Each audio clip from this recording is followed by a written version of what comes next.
And welcome back. We're joined now by Sherry Hewlett of the Tomahawk Chamber, and she's here talking about the venison feed, I hear. Absolutely. And so for those of us who don't know, what is the Tomahawk venison feed?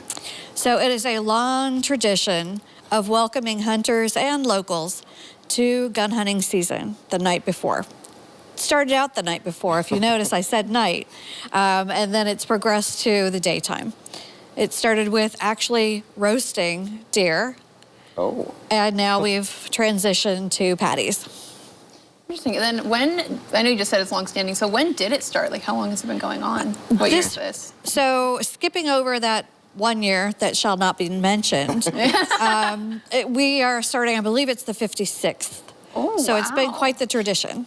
That's a long time to be serving up venison. There have been, this is only my second, but there have been, I've told, days where it's so cold and so snowy. So I think... What happens then? We trudge on. Are we not Wisconsinites? It's, you know, if we can sit out in Lambeau Field for how many hours watching football, Yeah. you can come down for a little bit and get a burger and, you know, socialize. Yeah. Does it cost anything to come to this? Absolutely not. It's one of the last remaining free venison feeds, if not the only in the nation. There we wow, go. interesting. No, we will accept donations. Tommy the buck looks very much like the buck that you have outside for weather forecast. We'll be accepting donations to help defray cost. Fantastic. So it's venison. So I imagine this venison, where do you get all of this venison from that puts this event on? It is mostly and traditionally donations. Okay. So if everybody could think about that this year, as they go hunting, we will take donations next year of anything that might be left over that you want to get rid of before you go hunting next year.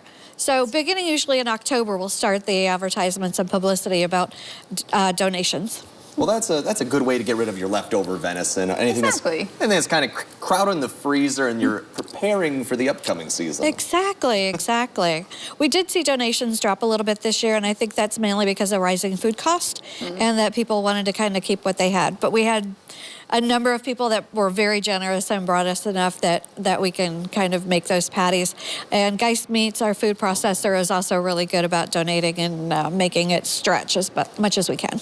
Yeah, so you start accepting donations around October. How long does it take to actually plan this with it being so long, happening for so long and such a big event? So we've added a couple new things, or newer, I should say. So we have nonprofits that come, and this year, because it's going to be a little colder, we have some bake sales. There might be something along the warm side. I don't know what FBLA is doing this year. In the past, they've done chili or hot chocolate and things along that line. But we also have a gun raffle and a couple other raffles. Let me see if I get this right. It's a Savage 111 7mm Remington. Retail price $500. It's one ticket for 10, 3 for 20. Okay. Well, hot dang. So for people looking to come out, what time again is this on Friday? Okay, so this is in downtown Tomahawk on Wisconsin Avenue in front of the post office. We are feeding from 11:30 till gone or 1:30. Normally, they wrap up about 1 because all the burgers are gone, and we're making approximately 1,600 burgers. Oh, wow, yeah. So the earlier you get there, the better if you want to make sure you get your hands on a burger. Absolutely. All right. What a great event to welcome the start of the hunting season and hunters up into the Northwoods. Even if they're not staying in Tomahawk, they can pop in for a venison burger. Absolutely. Get a good luck burger. Yes. There you go. Good luck burger. Have really good, manifest that burger is going to lead to a good week for you. I like that. Good luck burger. Yeah. Well, thanks again, Sherry, for coming on. We really appreciate it. And wishing you all the best and some warm weather out there. Yeah, according to Devin, I don't think that's going to happen, but thank you. All right. Yes, well, again, thank you so much for coming in. And coming up, we have